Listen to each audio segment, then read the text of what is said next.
Hello students, good morning. चलो आज આપણે કરીએ ઇક્વિટી થિયોરી, બરાબર। જે પ્રોસેસ બેઝ થિયોરી છે એમાં આપણે વ્રુમ્સની થિયોરી જોઈ, VEM, બરાબર છે। હવે આપણે જોવાના છે equity theory.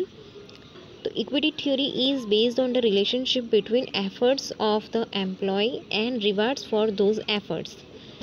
As per equity theory, an employee perceives that if the efforts of individuals are equal, then the rewards for those efforts must be same. Okay, જેવી રીતે રૂમ્સની એક્સપેક્ટન્સી થિયરી હતી ને એ ટાઈપનું સમથિંગ અહીંયા છે કે જ્યારે આપણે એક એમ્પ્લોય છે, બરાબર, એ એમ્પ્લોય જ્યારે બરાબર છે તો એવી એક્સપેક્ટેશન રાખતો હોય કે એ એફર્ટના બદલામાં એને શું મળે, રિવાર્ડ્સ મળે, બરાબર છે। તો ઇક્વિટી થિયોરી જે છે એના પર જ એ બેઝડ કરે છે કે relationship between effort of the employee and reward for those effort, બરાબર છે। એમ્પ્લોય શું કરે છે, એફર્ટ કરે છે અને એ એફર્ટના બદલામાં એ લોકોને અહીંયા શું મળવું જોઈએ, રિવાર્ડ્સ મળવા જોઈએ। તો as per equity theory an employee perceives that if the efforts of the individuals are equal, then the reward of those efforts must be same.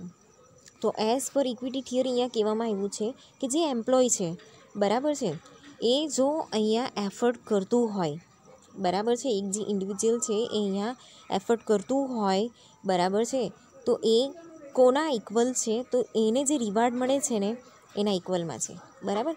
કેમ કે જો એફર્ટ કરીએ છીએ તો રિવાર્ડ તો મળવા જોઈએ, બરાબર છે। Equity theory describes the equity comparison process in terms of an input to output ratio. તો જે ઇક્વિટી થિયરી છે ને, બરાબર, એ શું ડિસ્ક્રાઇબ કરે છે, તો ભાઈ comparison process in terms of input to outcome ratio, બરાબર। એટલે કે આપણે જેટલું એફર્ટ લગાવીશું એટલા જ આપણે આઉટકમ જે છે એ સારા મળશે, બરાબર છે। હવે તમને જે પણ ટાસ્ક આપવામાં આવ્યો છે એમાં તમે સારામાં સારો એફર્ટ કરશો, એ તમારા પરફોર્મન્સમાં દેખાશે, બરાબર છે। અને એની અંદરથી તમને જે પણ આઉટકમ મળશે, એનું જે પણ રિઝલ્ટ આવશે એમાંથી તમને જે તમે રિવાર્ડ્સ ડિઝર્વ કરતા હોય, બરાબર, એ તમને મળે છે। એટલે એવી રીતે એક રેશિયો જે છે એ નક્કી કરવામાં આવે છે, okay. Equity theory, an employee perceives that if the effort of the individuals are equal, then the rewards for those effort must be same. જો અહીંયા સાઈડ પર બી લખ્યું છે, ઓકે, કે જ્યારે એક ઇન્ડિવિજ્યુઅલ એફર્ટ કરે છે, બરાબર છે, તો એ જે એફર્ટ છે એને ઇક્વલી એને જે રિવાર્ડ છે એ ડિઝર્વ કરતો હોય એ એને મળવો જોઈએ, બરાબર છે। તો input are the individuals contribution to the organization. Input શું છે કે ઇન્ડિવિજ્યુઅલના કોન્ટ્રીબ્યુશન છે, કોને, ઓર્ગેનાઇઝેશનને। તો such factors as education, experience, effort and loyalty, બરાબર। એજ્યુકેશન આપણું સારું હશે તો આપણે સારી પોસ્ટ પર અહીંયા નોકરી મળશે, બરાબર છે।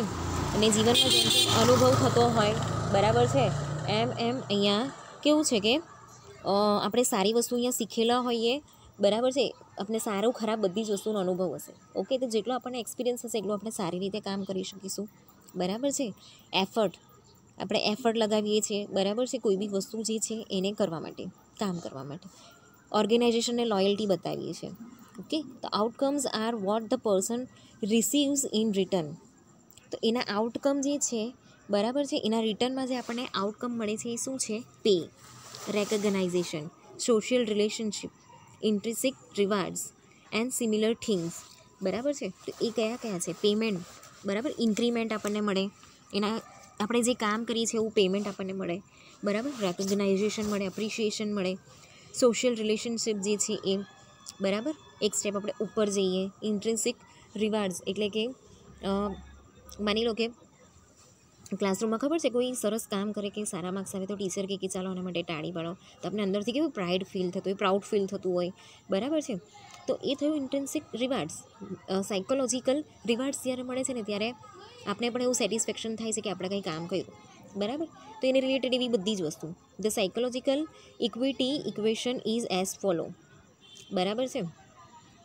તો એક સાયકોલોજીકલ ઇક્વેશન બી અહીંયા આપવામાં આવ્યું છે તો આઉટપુટના છેદમાં ઇનપુટ કમ્પેર ટુ આઉટપુટના છેદમાં ઇનપુટ, બરાબર છે.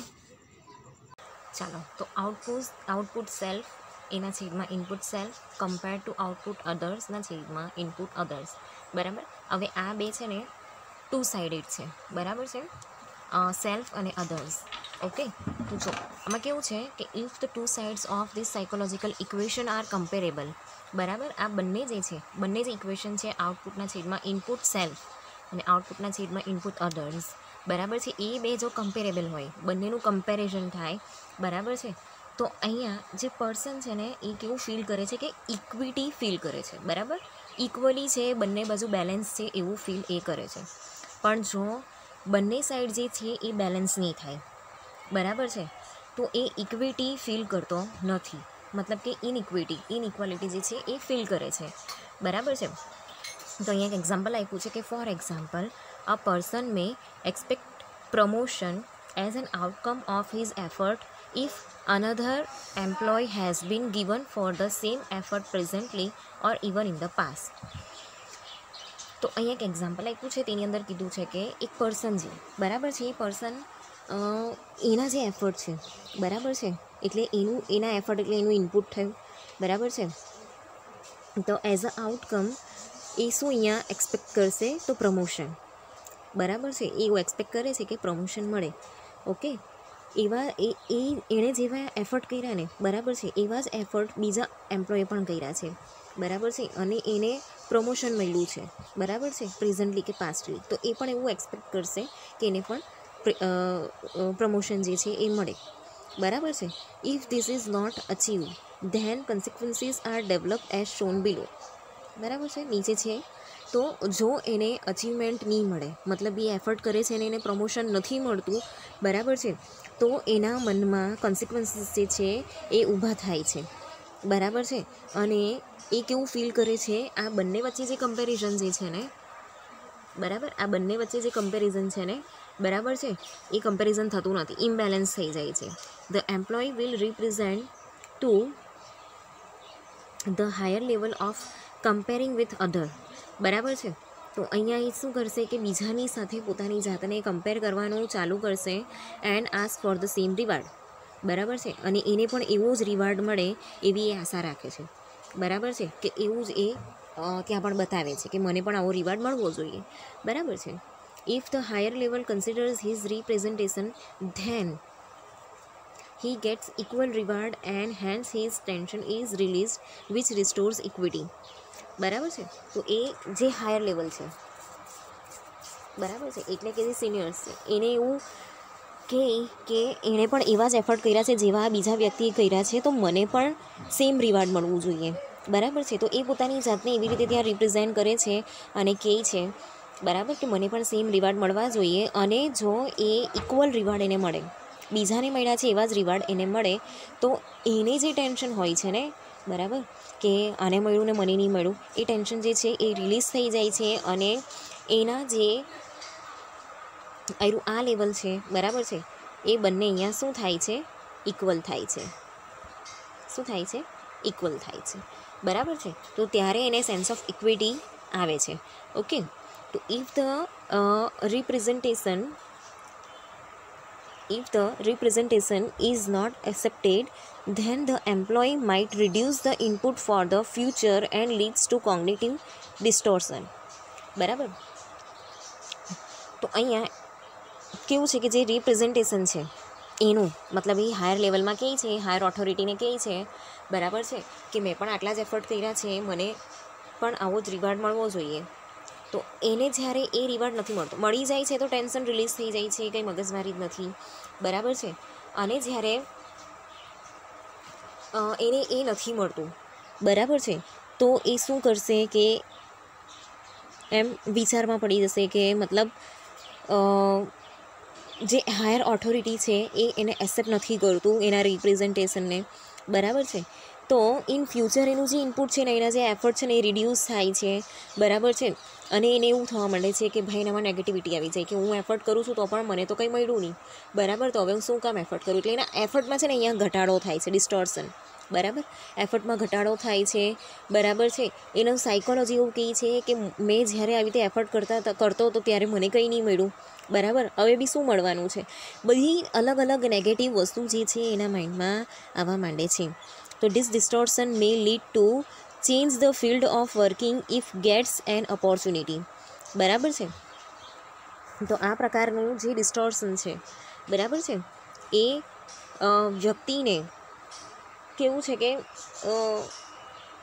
એને આખી ફિલ્ડ ચેન્જ કરી દેવાનું, ઓર્ગેનાઇઝેશન ચેન્જ કરી દેવાનું અહીંયા એના માઇન્ડમાં આવવા માંડે છે, બરાબર છે. તો જો એ ઓપોર્ચ્યુનિટી એને મળે ને તો એ ઓફકોર્સ એ ફિલ્ડ બી ચેન્જ કરી શકે છે અને એ ઓર્ગેનાઇઝેશન પણ ચેન્જ કરી શકે છે.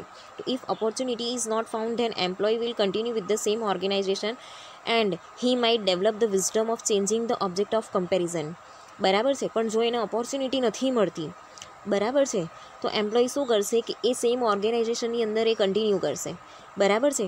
પણ અહીંયા જે એનું જે મતલબ વિચારસરણી છે એ થોડીક ચેન્જ કરીને જે કમ્પેરિઝનના જે બી ઓબ્જેક્ટ છે ને એને એ ચેન્જ કરશે, બરાબર છે. તો અહીંયા કેવી રીતે ચેન્જ કરશે કે ચાલો ભાઈ અહીંયા તો થોડુંક પાર્શિયાલિટી જેવું ચાલે છે, આપણે એના મનમાં એવું થવા માંડે કે હું એફર્ટ કરા ને, બરાબર છે, તો પણ અહીંયા કેવું છે કે મને રિવાર્ડ મળવાનો નથી, ઓકે. એટલે કમ્પેરિઝન જે છે એ કાં તો કરવાનું છોડી દેશે, બરાબર છે, ક્યાં તો પછી છે ને કમ્પેરિઝનના જે ઓબ્જેક્ટ છે ને એ છોડી દેશે. કંઈ નહીં, એણે જે એફર્ટ કર્યા ને એના જેટલા મેં એફર્ટ કર્યા એને ભલે રિવાર્ડ મળ્યો, મને નહીં મળ્યો, બરાબર છે, પણ મને અહીંયાથી કંઈ શીખવા મળ્યું, બરાબર, મને એક્સપિરિયન્સ મળ્યો, ઓકે. મને બીજા બધા જે એમ્પ્લોય છે એ તો માને છે કે મેં મહેનત કરી, બરાબર. એટલે એની જે વિચારસરણી છે ને એ થોડીક એ ચેન્જ કરી દેશે. જો તો આ એક ચાર્ટ છે, બરાબર છે, એની અંદર છે રિસ્ટોરેશન ઓફ ઇક્વિટી, બરાબર છે. જે રિસ્ટોરેશન ઓફ ઇક્વિટી છે આપણે જે અહીંયા આગળ જોઈ ગયા એ પ્રમાણે કે એને મળે છે, બરાબર છે. તો ઇક્વિટી કેવી રીતે મળે છે, તો એક પર્સનનું જે આઉટકમ છે, બરાબર, એ જે પણ એફર્ટ કરે છે, આ છે એના એફર્ટ, બરાબર, અને આ છે એનું રિઝલ્ટ, બરાબર છે. આ છે એની સાથે જ જે કામ કરે છે એ લોકોના એફર્ટ અને એ લોકોનું રિઝલ્ટ, બરાબર છે. તો એ જ્યારે આવી રીતે કામ કરે છે, બરાબર છે, અને જ્યારે એ ઇનઇક્વિટી પરસીવ કરે છે, બરાબર છે, તો ત્યારે એને શું થશે, ટેન્શન થશે, બરાબર. ટેન્શન થશે તો એને મોટિવેશન થશે. તો મોટિવેશન કયા કયા પ્રકારનું થઈ શકે, બરાબર છે. તો ચેન્જ ટુ ઇનપુટ, એના એફર્ટની અંદર ચેન્જ કરી શકે, બરાબર. કદાચ એને એવું લાગે કે મારા જે એફર્ટ છે એ એફર્ટમાં મતલબ કંઈ ખામી રહી ગઈ હોય, બરાબર, એ કદાચ એવું વિચારે. ચેન્જ ટુ આઉટકમ્સ, બરાબર, એનું જે રિઝલ્ટ આવશે, એફર્ટની અંદર ચેન્જ આવે તો એના જે આઉટકમ છે એની અંદર બી એ શું આવી શકે છે, ચેન્જીસ આવી શકે છે. કોગ્નિટિવ ડિસ્ટોર્શન, બરાબર છે, એના સાયકોલોજી પર જે છે એ નેગેટિવ અસર પડી શકે છે, બરાબર છે. એ કદાચ એક વેમાંથી બીજા વેમાં વિચારતો થઈ જશે, કદાચ એ ફિલ્ડ છે એને લીવ કરી દેશે, બરાબર. એક્ટિંગ ઓન અધર્સ, બરાબર છે. તો મતલબ કેવું છે કે એ બીજા જેવા એફર્ટ કરે છે ને એવા એફર્ટ કરવાની એ ટ્રાય કરશે, okay. Changing the object of comparison, એ અહીંયા ત્યાં રિપ્રેઝેન્ટ કરવા બી જાય છે. એક્ટિંગ ઓન અધર્સ એટલે ત્યાં રિપ્રેઝેન્ટ કરવા બી જાય છે, માની જાય તો ઠીક, નહીં માની જાય તો પછી શું થશે, changing the object of comparison, બરાબર છે. જ્યારે એ ફિલ્ડ છે એને લીવ નહીં કરી શકે, ઓપોર્ચ્યુનિટી નહીં મળી શકે, બરાબર છે, જ્યારે એ રિપ્રેઝેન્ટ કરે છે, બરાબર છે, અને એને નથી મળતું, ઓકે, તો ત્યારે changing the object of comparison, એ બીજાની સાથે પોતાની જાતને કદાચ કમ્પેર કરવાનું બંધ કરી દે, ક્યાં તો કોઈ બીજા જ લેવલથી એ કમ્પેરિઝન કરશે, બરાબર છે. ક્યાં તો એવું વિચારશે કે ચાલો ભાઈ એણે એફર્ટ કર્યા, બરાબર છે, મેં પણ એફર્ટ કર્યા છે, આ વખતે એને રેકગ્નાઇઝેશન મળ્યું, બીજી વાર મને મળશે, બરાબર છે, ચાલો કંઈ નહીં, મારા જે એફર્ટ છે એ બીજાને તો દેખાય છે ને હાયર ઓથોરિટીને નથી દેખાતા, બરાબર છે. તો એ ટાઈપના એના માઇન્ડની અંદર બધી વસ્તુ જે છે એ ચાલવા માંડશે, બરાબર છે. તો આ રીતે આખી જે વસ્તુ છે ને એની અંદર શું થશે કે જ્યારે પણ એક પર્સન જે છે, બરાબર છે, એ એફર્ટ કરે છે અને એનું જે રિઝલ્ટ આવે છે બરાબર છે, અને બીજા જે એફર્ટ કરે છે, ઓકે, અને એનું જે રિઝલ્ટ આવે છે, બરાબર છે, તો એમાં એને અચીવમેન્ટ મળી જાય ને, બરાબર, તો આ ટેન્શન તો વચ્ચેથી નીકળી જ જશે, ઇનઇક્વિટી બી નીકળી જશે, બરાબર છે, એને મોટિવેશન મળશે કે એ હજુ વધારે સારું કામ કરે, બરાબર છે. પણ જ્યારે આ બધી વસ્તુ જે છે, બરાબર, આ બધી વસ્તુ જે છે એ ઊભી થાય છે, ઓકે, અહીંયા જે રિઝલ્ટ છે એને બરાબર મળતું નથી ત્યારે આ વસ્તુ બી થાય છે, બરાબર. તો ટેન્શન જો છે એ એના મનમાં ચાલતું હોય અને હાયર ઓથોરિટીને એ રિપ્રેઝેન્ટ કરે તો રિલીઝ થઈ જાય, બરાબર છે, તો એ સારી રીતે કામ કરવા મોટિવેટ થશે. પણ જ્યારે એ વસ્તુ નથી મળતી તો ત્યારે એ શું કરશે કે ભાઈ પોતાના એફર્ટ ચેન્જ કરશે, બરાબર છે, આઉટપુટ ચેન્જ કરવાની ટ્રાય કરશે, ઓકે, એ મેન્ટલી એના માઇન્ડમાં થોડી નેગેટિવિટી આવી જશે, ફિલ્ડ ચેન્જ કરવાનું વિચારશે, ઓકે. તો આવી બધી વસ્તુ જે છે એ ઊભી થશે. તો આ છે ઇક્વિટી થિયરી, બરાબર.